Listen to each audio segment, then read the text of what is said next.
coisas muito primordiais. Agora, e isto é uma coisa que está em movimento há milhões de anos e continuará a estar muito depois de nós já cá não estarmos, não é? Agora, voltando à questão das analogias, quer dizer, portanto, o que eu te estava a dizer é que este conhecimento, enquanto conhecimento global, que nos permite explicar uma série de fenómenos e raciocinar sobre eles a uma luz que até agora não nos estava revelada, desse ponto de vista, isto é recente. Isto é de tal maneira recente que, para te dar um exemplo do qual eu me sinto particularmente orgulhosa, eu dirijo na Universidade de Lusófona um mestrado em Biologia do Desenvolvimento. O ano passado, pela primeira vez, duas das minhas alunas apareceram-me no gabinete a dizer que queriam ir fazer o estágio de formação científica delas em apoptose.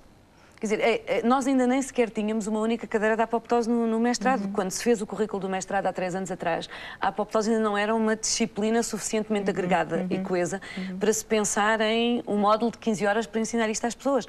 Elas, entretanto, leem a literatura, interagem com uma série de pessoas, estão curiosas, sabem o que é que se está a passar e em 6 pessoas, há 2 que me dizem eu quero trabalhar em apoptose. E foram trabalhar em apoptose e defenderam no verão passado teses sobre a apoptose. Isto é extremamente interessante, que os alunos superam a visão dos professores neste caso. Mas, portanto, isto é recente. Agora, e nós, para explicarmos isto às pessoas, temos uma analogia fabulosa, que é esta analogia da vida, da morte e do suicídio. Agora, se pensarmos nisto em termos mais detalhados, em um foco mais fino, esta analogia complica-se. Se começares a pensar bem no que este documentário te diz, isto é extremamente complicado, porque é assim, existem algumas formas de nós morrermos, não é? Uma delas, portanto, nós se nos vamos comparar às células, não é? As células morrem ou matam-se, tal como nós morremos ou nos matamos. E são 2 coisas diferentes. Portanto, a nossa vida pode acabar por morte. A morte, nesse caso, é uma coisa que vem ao nosso encontro, portanto, não somos nós que a vamos procurar, e pode vir por doença, pode vir por acidente, pode vir por atropelamento, pode vir por velhice. Isto é a morte. O ciclo natural, tal como nós nos natural habitamos. ou não tão natural, se é um comboio que te tropeça. Pois, natural no sentido da nossa forma natural de encarar mesmo a violência, a chamada morte violenta. Nós não estamos a pensar nisto, não era isto que nós queríamos. Todos nós gostaríamos de viver para sempre, de uma forma ou de outra, mas mais cedo ou mais tarde morremos, não é? Morremos por causas naturais ou por causas provocadas, não é? Agora, depois há uma segunda categoria de morte, o assassínio. Nós podemos ser mortos, tal como há células que são mortas. Este documentário investe uma parte substancial do seu tempo e da sua energia na explicação às pessoas de como é que funciona o sistema imunológico, como é que as células assassinas matam outras células. Portanto, aí temos uma forma de assassínio. Okay? Portanto, temos um grupo de indivíduos que se especializa em matar outros indivíduos. E aí já não é uma morte como a morte que nós estávamos a falar antes. Já não somos nós que morremos, é alguém que vem ao nosso encontro para nos matar. E depois temos uma terceira forma de morrer, que é nós matarmos a nós próprios. Nós, por uma circunstância de razões, num determinado momento da nossa vida, dizermos eu quero que a minha vida acabe aqui. Mas agora, pensando nestas analogias e pensando na apoptose como um suicídio, porque de facto estas células não morrem naturalmente por senescência, nem por velhice, nem por doença. Nem por atropelamento, não são esmigalhadas por outras células. Também não morrem por serem assassinadas pelos linfócitos. Elas morrem porque decidem matar-se. Num determinado momento da vida celular, da vida do organismo, há grupos de células que se matam. Okay? Mas que espécie de suicídio é este? Se continuarmos a comparar isto ao que se passa nas sociedades humanas e à forma como nós nos suicidamos, aqui encontramos uma complicação da analogia. É porque há suicídios que são voluntários e há suicídios que são sociais. Da forma como este documentário explica o suicídio celular às pessoas, tu quase que pensarias numa primeira aproximação, se não prestasses muita atenção ao que estava a ser dito, que este suicídio é um suicídio social. Ou seja, é uma pressão social que é exercida sobre ti. É todo o meio externo que está a rodear aquelas células, ou no nosso caso, todos os indivíduos que estão à nossa volta, que nos começam a dizer mata-te, mata-te, mata-te. E tu, mesmo que não te apeteça, matas-te. Como os senadores romanos se matavam porque todos os outros senadores, as mulheres, ou as famílias, ou a conjuntura política exerciam uma enorme pressão sobre eles, no sentido, a única forma honrosa de pôr fim a esta situação é matar-te, e as pessoas super contrariadas lá engoliam o veneno, não sei o quê, ou como, por exemplo, os japoneses... a introduzir níveis um nível moral Sim, quer individual, quer social, mas basicamente, que apesar de tudo o filme, relativamente às células, mas se tu pensares no que passa ao lado. Não, se tu pensares no que o filme diz em termos de as células recebem um sinal do exterior que lhes diz para se matarem, então matam-se, então estás a pensar... Elas respondem a sinais, elas não se suicidam, elas suicidam-se por ordem de...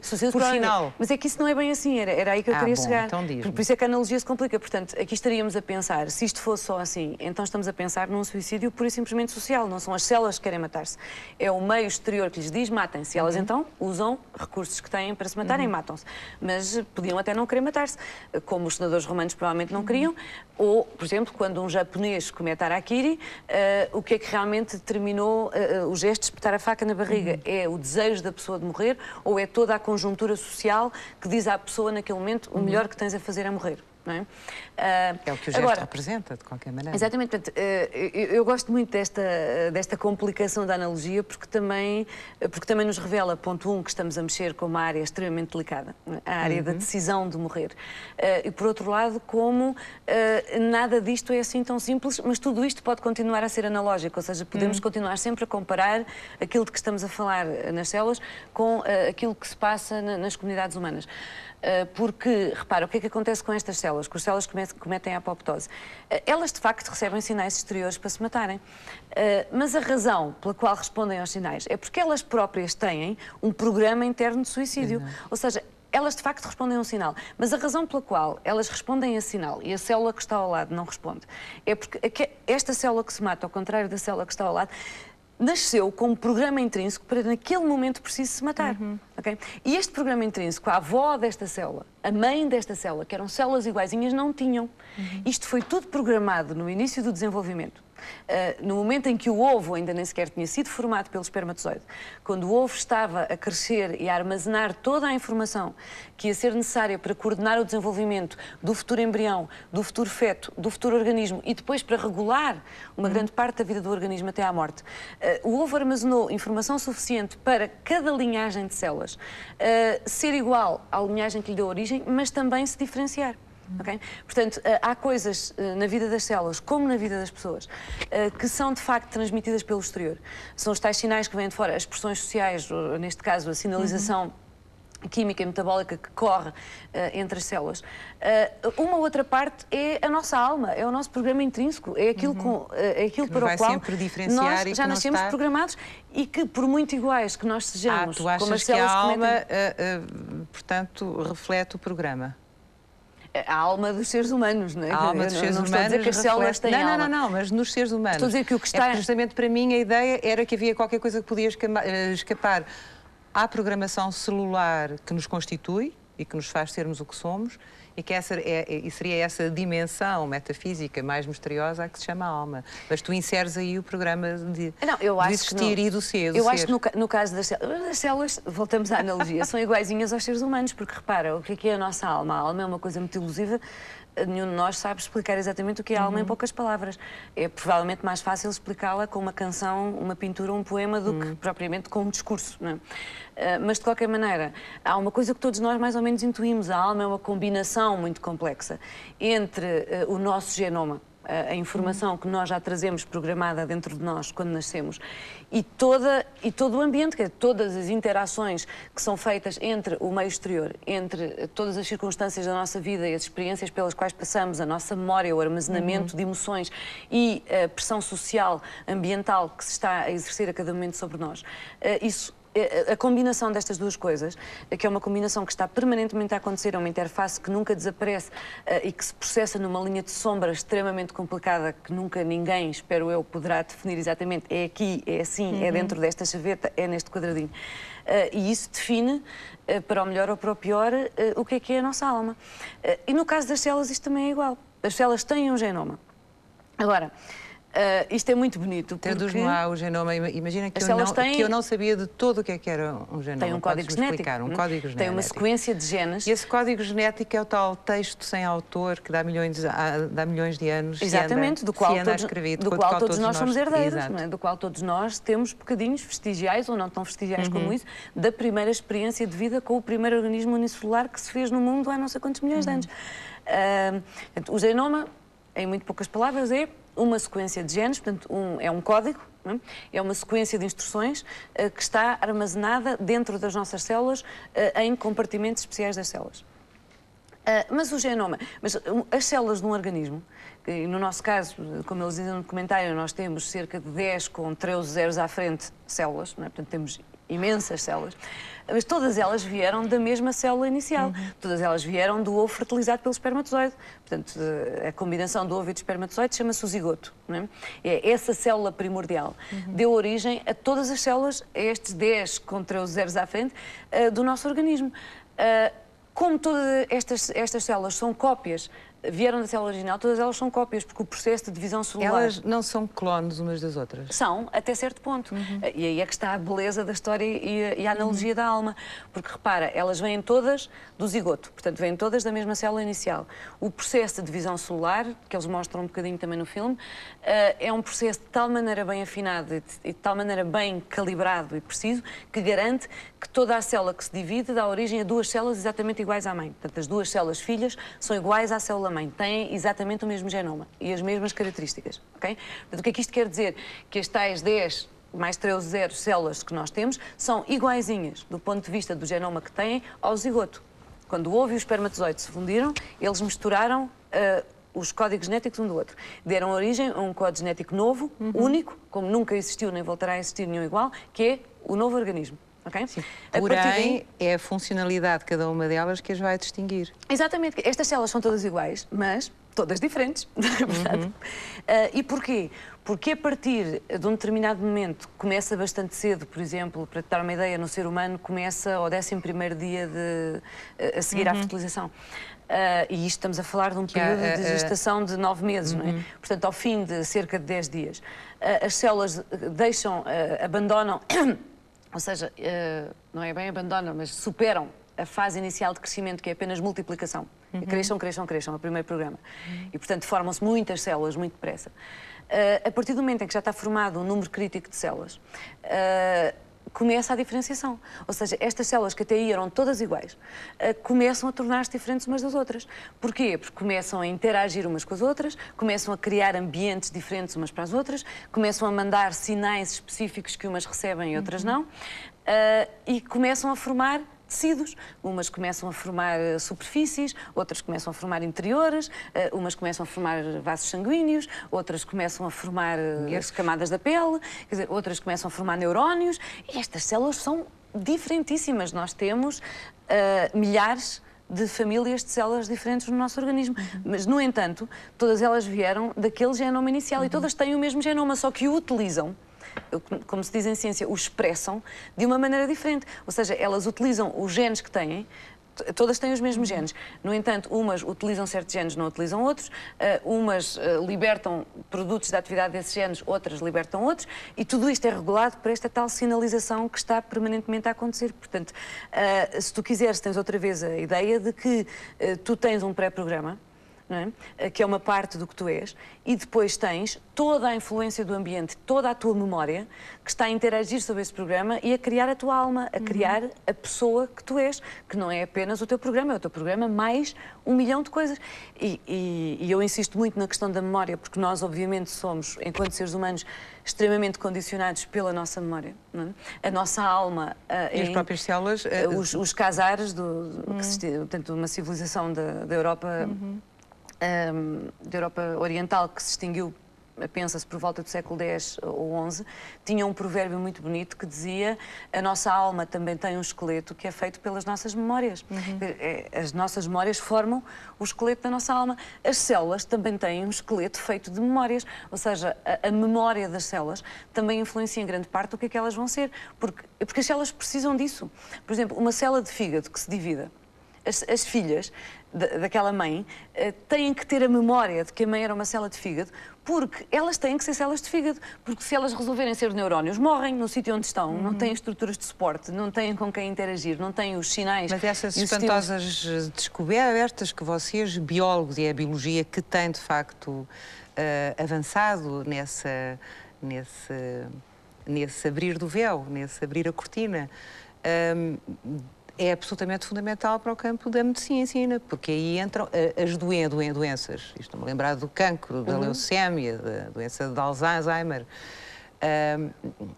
É obviamente que pode ser explicado por disfunções das células, ou não é disfunções, diz-me. Sim. Quando as células pode começam ser a não cumprir o programa... Qualquer doença é sempre explicada por uma disfunção das células. Não, mas quando as células, por qualquer razão, não cumprem o programa correto para que estavam...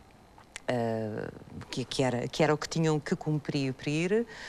Por exemplo, no cancro, penso eu, e foi uma descoberta que eu fiz com a preparação que tive que fazer para estar aqui, pelo menos a seguir-te e a tentar pôr algumas das minhas vírgulas, a gente pensa sempre que é a proliferação de células malignas. E vendo este filme e lendo algumas coisas, percebe-se que o que lhes falta às células é justamente a apoptose, não é? Aí é preciso ter cuidado. Não morrem. Não há um e deviam cancro. morrer. Não há um cancro, há os cancros, não é? E, portanto, há cancros que são causados por um fator, há outros que são causados por outro. Por isso é que ainda não se descobriu e nunca se há de descobrir a cura para o cancro. A cura para o cancro é uma entidade mítica. Poderá haver uma cura, um tratamento ou uma forma de prevenção para cada tipo de cancro. E corrigir as cancros são muito diferentes. Agora, há certos cancros, de facto, que são ou podem ser, ou há hoje em dia indicadores muito fortes que nos sugerem que são por disfunções da apoptose, ou seja, que são causados por falta de morte celular programada, como por exemplo alguns cancros da mama. Elas deviam morrer e não morrem. Não morrem. E isto porquê? Porque há genes, portanto, no nosso tal genoma, há genes que controlam a apoptose, ou seja, as células, eu disse há bocado que só recebem o sinal para morrer as células que já estão programadas para morrer, portanto isto vem de fora, mas também vem de dentro. Portanto, essas células estão programadas para morrer porque estão a expressar, portanto têm em forma dominante, têm em forma capaz de dar ordens à célula, os genes da apoptose. Portanto, e é através desses genes que elas ficam programadas para morrer. Agora, ter genes que nos programam para morrer enquanto células, e para nós, enquanto organismo feito por células, é perigoso, porque se isto não está bem controlado, se estes genes não estão sob um apertadíssimo controle, se eles começam a expressar-se livremente, começam a morrer células que nós precisamos ter vivas, não é? Então, o que é que existe? Uma outra família de genes, os genes BCL, que controlam os genes da apoptose. Portanto, são os genes inibidores dos genes da apoptose. Certo? Portanto, são genes que estão presentes nas células, que estão ativos nas células, para reprimirem os genes da apoptose e não deixarem que os genes da apoptose digam à célula, responda ao sinal e mata-te. Portanto, são grupos. Portanto, o que acontece... Os genes, desculpa, são de alguma maneira os manipuladores no sentido de são quem controla... São, mas isto é muito complicado, porque eles são manipuladores, mas também são manipulados. Existem outras entidades nas células que depois manipulam a atividade dos genes. Portanto, ninguém... O gene está ausente neste documentário, a referência ao gene. Provavelmente não é preciso, quer dizer... já temos tanta coisa bonita de que falar, não precisamos de falar de tudo, não é? Agora, mas isto é bonito de se ver como isto funciona. Portanto, há genes da apoptose, não é? E depois há genes que reprimem os genes da apoptose. Mas as células que devem morrer precisam de não ter, ou de não ter ativos, os genes que reprimem os outros genes, não é? E o que acontece, por exemplo, no cancro da mama? Os genes BCL, que estão a reprimir os genes da apoptose, que não deviam estar presentes em determinadas populações celulares, estão presentes. Estão a reprimir os da apoptose. Resultado, há grupos de células que deviam morrer e não morrem. Portanto, proliferam e causam o tumor que causa o cancro da mama. São falhas programáticas, não é? Portanto, houve uma pequena mutação qualquer, algures durante o desenvolvimento, que interferiu com a correta distribuição de grupos de genes para grupos de células. Ou seja, naquela tal espantosa presciência e capacidade de organização que tem o ovo, em que a informação para todo o desenvolvimento é compartimentada, organizada, distribuída, arranjada para depois todas as populações celulares saberem o que é que têm que fazer durante o resto da vida. Porque a maior parte dos processos da apoptose, os mais dramáticos, a formação dos dedos, não é, de que eles falam ali, ou a seleção dos neurónios que nos interessam e a morte dos que não nos interessam, ou, uma coisa importantíssima, matar os linfócitos T que são capazes de nos reconhecer a nós próprios e de nos matar a nós próprios, portanto, os chamados linfócitos autoimunes, não é? Que em vez de reconhecerem invasores, reconhecem o próprio organismo e começam a liquidá-lo a ele. Portanto, todas estas coisas se passam normalmente antes do nascimento. Ou seja, a morte maciça destas populações de células para dar ao nosso organismo a forma externa e interna que ele depois vai ter na nossa vida adulta, tudo isto se passa antes do nascimento. Para te dar um exemplo, por exemplo, no caso dos linfócitos, o documentário mostra-nos o timo, explica-nos como o timo faz a seleção, a triagem. Portanto, há uma população enorme de linfócitos T, das células assassinas, não é? Das células do sistema imunológico que vão matar os invasores. Mas dentro dessa população enorme, há uns que estão programados para reconhecer invasores, mas há outros que vêm programados para nos reconhecer a nós próprios. Exato. E esses são perigosos para nós. Nós com esses não queremos viver. Esses têm que ser mortos, não é? E essa triagem é feita no timo. Não é? O timo está ativo. O timo é um órgãozinho que a gente tem aqui abaixo da garganta e acima do coração. O timo é assim um bocadinho o Big Brother que... Mas o timo, na nossa vida adulta, não está ativo. O timo é um órgão que está formado, que se forma durante a vida embrionária, continua aqui no sítio onde está, mas durante a vida, depois do nascimento, já não faz mais grande coisa. Okay? Porque os linfócitos não vêm do timo, vêm da medula óssea, como vem a maior parte das células do sangue, não é? E de outras zonas no corpo onde estão... Mas eu pensei que o timo continuasse... Não, o timo faz... operacional. Não, o timo... Atento, vigilante. Não. O timo faz essa triagem toda. Portanto, o timo que faz, o timo não forma os linfócitos, ok? Portanto, o timo recebe a população acabada de formar de linfócitos T, por isso é que eles chamam T, porque são os linfócitos triados pelo timo, não é? E seleciona os que nos interessam e manda matarem-se os que não nos interessam. Não é? Isto tudo se passa antes do nascimento. Depois do nascimento, os nossos linfócitos T nós já temos as populações que nos interessam, os novos recrutas para engrossar as hostes dessas populações, de cada vez que há uma infecção, de cada vez que há um corte, de cada vez que há um problema qualquer interno, que nós temos uma febrezinha, que é uma ferida deita pus, é porque mais não sei quantos linfócitos vieram acudir e dar cabo do invasor, mas esses vêm da medula óssea e das outras bolsas que estão dispersas pelo nosso corpo, de onde vêm as células do sistema sanguíneo e as células do sistema imunológico. Mas eu estava-te a dizer tudo isto para te dizer que a esmagadora maioria dos processos de apoptose, estes que são muito importantes na nossa morfogênese, portanto, no tal esculpir do nosso corpo, acontecem antes do nascimento, certo? Agora, há fenómenos da apoptose que, sobretudo os mal regulados, aqueles em que se verificam as disfunções, que têm a ver com coisas que acontecem mais tarde. Por exemplo, os cancros da mama. Portanto, numa certa idade de uma mulher, há populações de células que deveriam começar a matar-se a si próprias e a desaparecer. No entanto, houve uma disfunção, uma pequena mutaçãozinha que ocorreu durante o desenvolvimento que faz com que os tais genes que reprimem os genes da apoptose continuem a estar presentes. Portanto, os genes da apoptose não conseguem expressar-se. Portanto, não conseguem... O sinal de fora, matem-se bem, mas a célula ignora o sinal porque os genes da apoptose estão reprimidos. E então, células que deviam morrer continuam a crescer, não é? E isto causa cancros.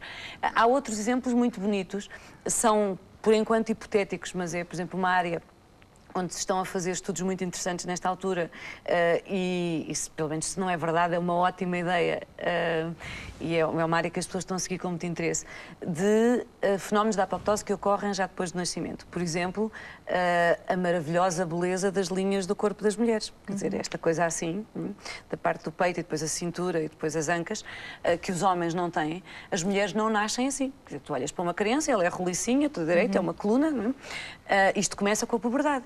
Começa quando as hormonas sexuais começam a circular. Começa por volta da altura em que tu tens a primeira menstruação e o peito começa a crescer. Começa na altura em que as meninas se tornam mulheres, como se costuma dizer. E depois acaba na menopausa. Quer dizer, quando as mulheres entram na menopausa, o corpo tende a voltar a perder aquela maravilhosa arquitetura de formas e a voltar a tornar-se cilíndrico, como era o corpo das meninas quando elas nasceram. Estás-me a dizer que isso é um processo de apoptose? O que se pensa, o que algumas pessoas pensam, algumas pessoas estão a investigar hoje em dia, é a possibilidade de as hormonas sexuais, quando entram em ação para determinar uma série de coisas, a maturidade dos ovários, o início da menstruação, o princípio da libertação de óvulos, o crescimento da glândula mamária, etc., também determinem, portanto, também mandem sinais, estes tais milhões de sinais extremamente complicados que estão sempre a circular pelo nosso organismo, também mandam sinais para as células da cintura, as células do peito, as células das ancas, portanto, nos sítios crescerem e noutros morrerem. Ou seja, o maravilhoso esculpir da cintura das mulheres ser regulado por um processo de apoptose, que por sua vez é regulado pelas hormonas sexuais, que por sua vez são reguladas por uma série de outros fatores. Isso cria a fantasia máxima de se poder eventualmente controlar para que na menopausa esses sinais não há nada que não seja possível. Não deixem de ser emitidos, não é? E que o corpo das mulheres não há nada que não seja possível. Quer dizer, uma das coisas emocionantes da biologia, e certamente da biologia do desenvolvimento, desta área em que eu trabalho, que nós estamos aqui a falar hoje, da qual os processos de morte fazem parte, tal como os processos de reprodução e de nascimento, há muito poucas coisas que nós hoje em dia não pensemos que, com os conhecimentos todos que acumulámos até hoje, coisas que eram do domínio da ficção científica até 10 anos atrás, não venham a tornar-se prática corrente dentro de... Agora, dentro de... é que nós não sabemos se é daqui a 50 anos, se daqui a 500, se daqui a 1000, ou se daqui a 5, ou se daqui a 2. Quer dizer, neste momento há um grande interesse por estas coisas, há muito dinheiro investido nestas coisas, e isto faz uma diferença muito grande. A biologia e as ciências vivas em geral, tradicionalmente receberam sempre menos dinheiro dos financiadores, quer públicos, quer privados. Que é um bocado aquela questão que o Martin descreve tão bem, que é que, quer dizer, estes tipos políticos, economistas, os não sei quantos, que estão a decidir o que é que se financia, o que é que não se financia, não fazem a mínima ideia do que é a biologia solar. Portanto, o futuro da humanidade está a ser decidido por um bando de analfabetos. Isto é profundamente verdade e é muito irónico e muito deprimente ao mesmo tempo. Mas, de facto, houve uma coisa que as pessoas sempre acharam, que é que não valia a pena investir aqui muito dinheiro, porque isto, em termos de ou melhorar substancialmente a qualidade de vida de toda a população, ou de dar a certas camadas da população um grande poder e uma grande ascendência sobre as outras, não tinha, ao contrário de mandar o homem para a Lua, ou de encher o fundo do mar de cabos submarinos, ou de fazer aceleradores de partículas, ou assim, não tinha grande influência nestes processos. E passou a ter. Quer dizer, o projeto Genoma Humano, que supostamente, se tudo correr bem, e neste momento já não há grandes razões para pensar que isto não vai acontecer segundo previsto, vai estar concluído no ano 2004, e que nos vai dar todo o mapa dos nossos genes, do princípio ao fim. Portanto, as centenas de milhares de genes que formam o nosso código genético, nós vamos saber exatamente qual é o alinhamento deles, onde é que eles estão, e depois iremos saber cada vez melhor o que é que eles controlam, como os mormons fazem relativamente às almas das pessoas que já morreram. Exatamente. Portanto, nós vamos conhecer a nossa alma, esta parte da nossa alma, desde o princípio melhor. Dos princípios. Vamos ter um mapa de estradas como nunca tivemos para nos conhecer. A tal nova cartografia. Completamente. Que nos vai permitir novas coreografias que ainda estão por pensar. Agora, o projeto Genoma Humano representa o primeiro grande investimento de muito dinheiro em biologia. Quer dizer, aquilo a que se chama nos meios científicos o Big Money, que normalmente estava adjudicado à física, às engenharias, a essas áreas assim. O Genoma Humano é a primeira vez que aparece dinheiro desta ordem de magnitude na biologia. E neste momento há muita gente interessada em investir dinheiro em biologia e fundamentalmente em biologia de desenvolvimento. Mas estás, portanto, otimista relativamente à contaminação que a classe política e financeira por via... Em relação à classe política, nunca consigo ter um grande otimismo. Não, mas não tens que precisar natural. do teu otimismo. Não, mas porque também é verdade que vocês, cientistas, se calhar também comunicam de alguma maneira, talvez de uma maneira difícil e pouco apelativa, tudo o contrário do que este filme é. O que me encantou neste filme é que me convidou a mim, completamente laica nessas matérias, a interessar-se. É um dos trunfos fundamentais. Tu sabes quanto é que este filme custou? Tens alguma ideia? Passa-te pela cabeça quanto é que este filme custou? Não. 120 mil contos. Numa operação financeira, esse teu pestanejar, para além de vermos os teus lindíssimos olhos fechados, quer dizer que é justamente um orçamento que nunca imaginarias possível. Gostarias de fazer um filme como este? Com certeza, aliás, eu estava a ver o documentário e havia uma parte de mim que estava a revolver-se toda por dentro, porque eu estava a pensar... Bolas, quer dizer, com este dinheiro, com este tempo, com este acesso às Sabes que eles não tiveram muito tempo. E aos bancos de imagens, as coisas fabulosas que eles não tiveram fazer. muito tempo. A ideia era, tanto quanto eu sei, e por acaso também é importante, porque aí estamos na tal lua de mel entre a arte e a ciência. E se tu estiveste aqui, e muito bem, e de uma maneira muito artística, se quiseres, a revelar esse conhecimento que tens sobre a matéria que dominas, também o cinema se casou com a ciência para o divulgar neste filme, e é curioso pensar-se como é que isto é difícil de fazer. De facto, há um cientista que encontra um cineasta, que se apaixonam por uma ideia, que encontram um produtor, peça fundamental, que tenta, que não desiste de conseguir financiamentos. Portanto, são vários corpos que se vão juntando. A França diz que não, depois diz que sim, depois é a Alemanha, depois é a Bélgica, depois é os Estados Unidos. E, de facto, o orçamento são 4 milhões, cerca de 4 milhões de francos. Muitíssimo bem empregos.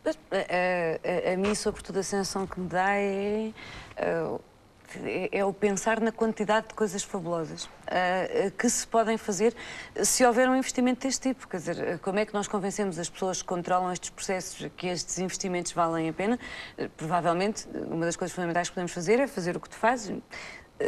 Descobrir este documentário, apaixonar-se por ele, resolver mostrá-lo, pedir a alguém que fale contigo sobre isto. Mas há poucos documentários científicos dignos de serem, não é dignos de serem mostrados, obviamente, nas escolas, nas universidades e, eventualmente, mesmo em televisão. Não. Mas com este apelo, se tu quiseres. Com este lado, eu acho que há algumas séries, por exemplo, o Cosmos do Carl Sagan ou o Planeta Vivo do Attenborough tinham muito esse lado também, que é o lado do fascínio, o lado da beleza, o lado de levar as pessoas a interessarem-se pelas coisas, a quererem saber mais, a preocuparem-se com, por exemplo, no caso do Planeta Vivo, a preocuparem-se com os ecossistemas, com o ambiente, com a preservação de tudo isto, não pela retórica, pelo dogmatismo, pela demagogia, pelo discurso, mas pela revelação de todo o mundo de beleza, de delicadeza, de precisão, de contornos, de interações finíssimas. Um ecossistema, repara, voltamos à história da analogia, que têm a ver com a nossa vida, com a nossa sobrevivência. Funciona como um organismo,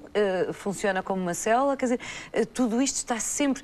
Todos os processos da vida estão sempre assentes em cadeias de interações, em interfaces, em modulações, e depois neste trabalho contínuo, complicadíssimo da evolução da vida sobre todos estes fenómenos, que são eminentemente fascinantes. Quer dizer, eu tenho o privilégio e a felicidade de trabalhar em reprodução. Toda a investigação que eu fiz sobre mecanismos da fertilização. É obviamente, quer dizer, quando tu estás a falar de um ovo e de um espermatozoide, de como é que eles se reconhecem, se encontram, se fundem e dão origem ao primórdio do novo organismo, muito dificilmente encontras alguém que não esteja minimamente interessado em ouvir. Mas uma coisa para a qual eu estou muito desperta é para o quanto é fácil seduzir e fascinar as pessoas, porque nós não temos que fazer um esforço muito grande. Isto é fascinante. Agora, não há, de facto, uma tradição, não há ainda, eu penso que vai necessariamente ter que haver uma tradição de falar de ciência ao mundo pelo lado da beleza. E foi uma tradição que se perdeu, porque já existiu. Quer dizer, até ao século XVIII, até à Revolução Científica, a forma como os pensadores sobre ciência, os filósofos naturais, falavam dos fenómenos científicos, era extremamente poética, muito bonita, muito intertecida de analogias e de aspectos com uma enorme interdisciplinaridade. Da filosofia e menos da ciência. Exatamente. Achas que mas a ciência continua a ser uma forma de filosofia, claro, uma componente importantíssima da filosofia, e esta interpremiação dos discursos vai existir cada vez mais, não só pela complexidade, né, quer dizer, a quantidade de epistemas que nós tivemos a acumular sobre epistemas ao longo desta discussão das analogias, quer dizer, e a complicação hermenêutica da análise de tudo isto. Isto é muito mais trabalho para filósofos, para linguistas, do que para mim, não é? Não, e sobretudo, mas para mim é... E o princípio? Pois, e de onde é que se veio? E há aqui uma outra coisa. Como é que tudo isto foi... E também tem... A evolução. Também tem esse lado, mas deixa-me só acabar esta ideia, porque eu acho que isto é muito importante. Eu falei-te há bocadinho de como nós, de facto, chegámos ao fim deste milénio com uma revolução profunda na nossa postura, na nossa maneira de nos vermos a nós próprios e de vermos o mundo condicionada e permitida pela acumulação exponencial de conhecimentos na área da biologia. E fundamentalmente nestes últimos 10 anos na área da biologia do desenvolvimento, de todos os processos que medeiam desde o nosso nascimento até a nossa morte e na nossa reciclagem. Mas esta área de conhecimento agora vai começar a interagir com a tessitura social, com a nossa própria maneira de pensarmos na vida, na nossa identidade, em quem nós somos, na nossa qualidade de vida, na nossa expectativa em relação aos anos que vamos viver. Quer dizer, isto vai mexer muito profundamente com as sociedades humanas e algumas partes dessa mexida já estão visíveis há cerca de 20 anos com técnicas que hoje em dia são tão rotineiras como a fertilização in vitro, por exemplo. E se calhar subverter a relação com a morte também. Completamente, mas, e, portanto, isto vai ser de uma importância enorme para as nossas sociedades. Mais uma razão para se tornar urgentíssimo, cada vez mais importante, já não só em termos de qualidade, mas em termos de sobrevivência a prazo, da comunicação científica. Quer dizer, de as pessoas, do grosso das pessoas da comunidade, da população humana do mundo, ser capaz de entender o conhecimento científico, que é de facto neste momento um conhecimento que já se processa a um tal nível de complexidade que tu não o explicas facilmente, como se pode ver por este documentário. Quer dizer, as pessoas têm que pensar muito, há aqui uma dose de gênio e de visão, por simples, investida nisto. Quer dizer, há um tipo que tem estas ideias, esta capacidade de transmitir em imagens, numa imagem, 10 ideias muito complexas. A bengala da analogia. E tem, obviamente, uma equipa muito boa de pessoas a ajudá-lo. Nós vamos precisar de muitas pessoas destas. Vamos precisar de muitos polos de interface entre a comunidade científica e o resto da humanidade. As pessoas vão ter que perceber muito melhor todos estes finos detalhes da ciência. Quer dizer, isto não pode continuar a ser só uma questão das pessoas memorizarem meia dúzia de conceitos. No caso da biologia, memorizou-se, por exemplo, nos anos 70 o conceito de ecossistema, memorizou-se nos anos 80 o conceito de gene. Estamos provavelmente, finalmente, num período em que finalmente o conceito de célula e de núcleo está a começar a ser tão memorizado como os outros, mas muitas vezes continuam a ser conceitos vazios. Quer dizer, as pessoas conhecem a palavra, têm uma vaga ideia de a que é que diz respeito, mas sabem muito pouco, não é? A quantidade das pessoas, em termos de uma coisa que está a dar tanto que falar, não é? Como a genética, sem mais palavras, a genética. A maior parte das pessoas continua a pensar em genética em termos completamente mendelianos. As pessoas continuam a pensar que, por causa da genética, nós legamos aos nossos filhos as nossas características. Bom, isto é uma falácia de raciocínio de todo tamanho. O que nós legamos aos nossos filhos é a metade dos genes que condicionam a expressão das suas características. Okay? E era preciso, para toda a gente se conseguir entender, que as pessoas pensassem isto, pensassem este segundo pensamento e não o primeiro. Para isto ser possível, porque senão já nem sequer é a longo prazo, é a médio prazo, ninguém se vai entender, ninguém vai conseguir falar com ninguém, não há comissão de ética que nos valha. Quer dizer, isto que podia ser uma coisa tão bonita e tão boa para nós todos vai ser um colapso muito grande e muito custoso e com preços catastróficos para as pessoas que têm menos possibilidade de se defenderem. Para isto vai ser preciso que a comunicação científica passe a funcionar de uma forma muito mais instintiva, que seja uma coisa que está montada e que funciona basicamente no piloto automático. Isto passa... Vai ter o apoio de outras linguagens criativas. Exatamente. Isto passa por treinar os divulgadores de ciência para divulgarem ciência e passa também, certamente, muito por treinar os cientistas para comunicarem ciência aos leigos. Portanto, às pessoas, Clara, às pessoas que não aconteceu são os seus uma coisa colegas. horrível agora, aqui, neste momento. Eu estava a ouvir-te e depois de ter visto o filme, não estejas assustada, mas tem a ver com a apoptose. Há para ali uma célula que me está a dizer que ou eu acabo ou ela vem acabar comigo. E eu, de facto, prefiro... Está-te a mandar a instrução. Olha, está-me a mandar um sinal. Mas se não tens o programa, não mas és é que o meu capaz de ler. programa está-lhe a dar resposta. E eu, sobretudo, quando vi este filme e comecei a ler umas coisas sobre a tal apoptose, achei que era... Que bom seria, imagina tu, para a burocracia do Estado português, uma espécie de morte celular programada. Era a solução.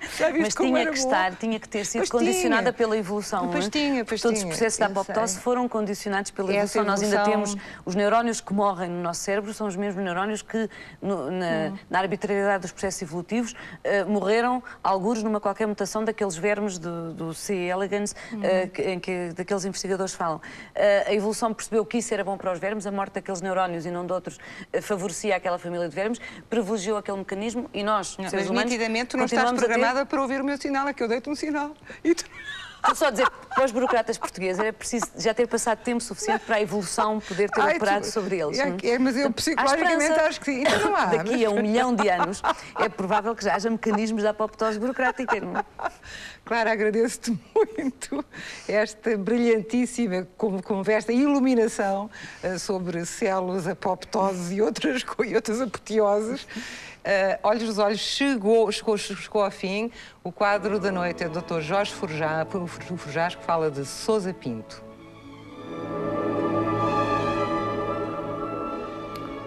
Haverá várias razões para ter pintura em casa, ou comprando-a, ou herdando-a.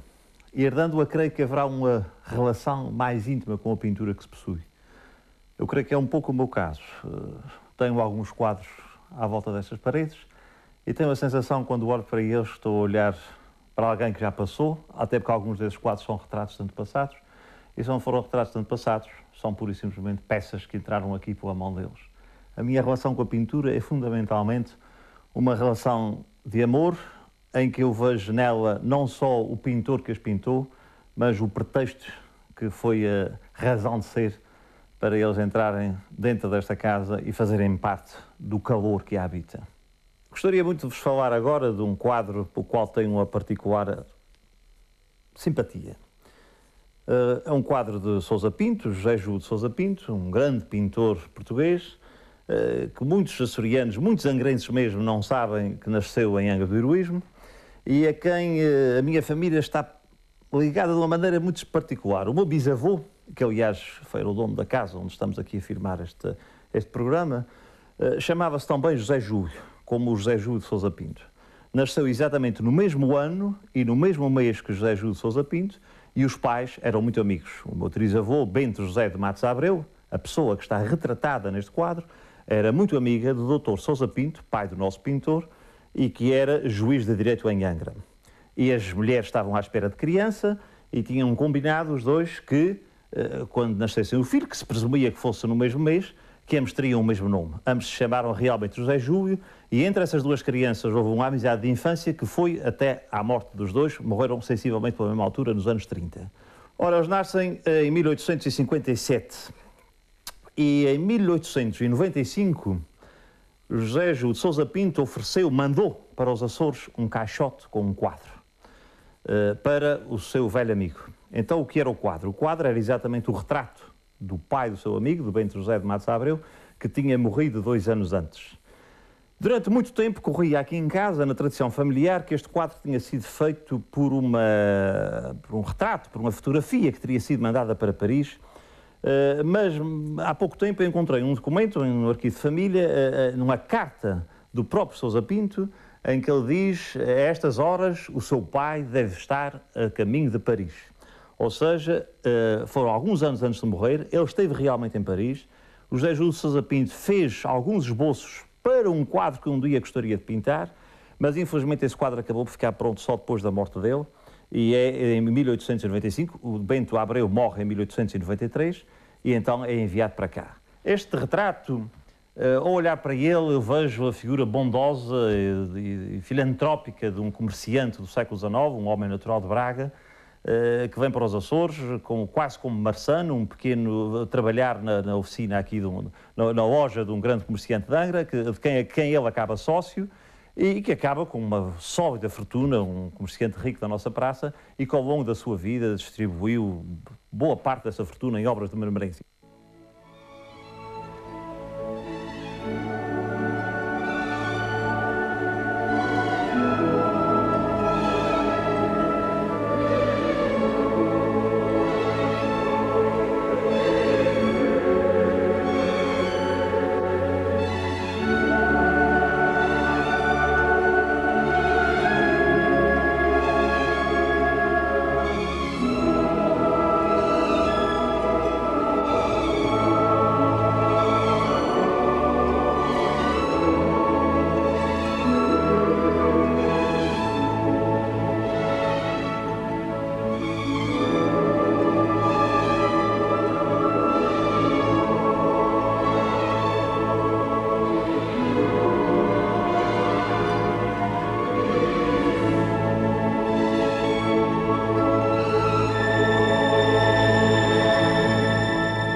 Dia 24, almoço que reúne todos os cidadãos militares em abril de 1974.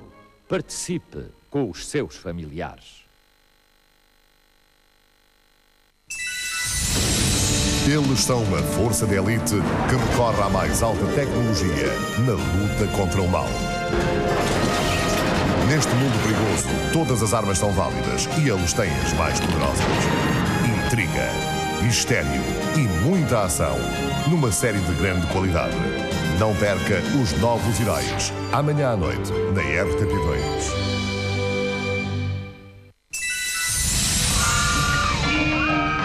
Um dos filmes mais populares das produções Walt Disney.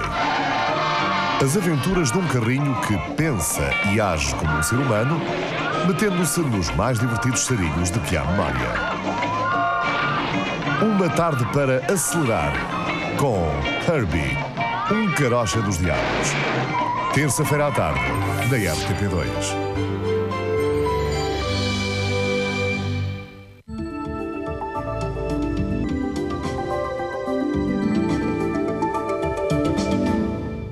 Boa noite, trago-lhe as previsões para os próximos dias. Começo por lhe mostrar as imagens de satélite do dia de hoje, onde podemos ver que a Península Ibérica estava praticamente limpa devido à ação de um anticiclone localizado no Atlântico.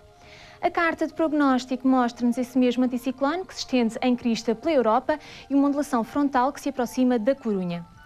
Nos Açores haverá amanhã muitas nuvens e períodos de chuva fraca. As temperaturas máximas vão atingir os 19 graus em Santa Cruz das Flores e na Horta e os 20 em Ponta Delgada. Na Madeira o céu estará pouco nublado na região do Funchal, mas pode contar com muitas nuvens no restante arquipélago. Esperam-se ainda aguaceiros fracos nas vertentes voltadas a norte. As temperaturas máximas serão de 23 graus no Funchal e de 21 em Porto Santo. No continente, o céu pouco nublado irá tornar-se muito nublado nas regiões do norte e litoral centro a partir da manhã. Para o fim do dia são esperados períodos de chuva fraca no Minho e Douro Litoral. As temperaturas mínimas vão descer aos 4 graus em Bragança, aos 9 no Porto, aos 12 em Lisboa e aos 13 em Faro. À tarde, as máximas vão atingir os 16 graus em Bragança, os 18 no Porto e em Coimbra, e as restantes cidades assinaladas vão variar entre os 20 e os 22 graus. Quanto aos 3 dias seguintes, na terça-feira teremos chuva, que será fraca nas regiões do sul e pontualmente forte no Minho e Douro Litoral. Na quarta, mais um dia de chuva e na quinta, muitas nuvens e chuva no norte e centro, com uma probabilidade pequena de se estender ao sul. E assim estará o tempo de acordo com o Instituto de Meteorologia. Da minha parte é tudo, desejo-lhe uma boa noite e uma boa semana.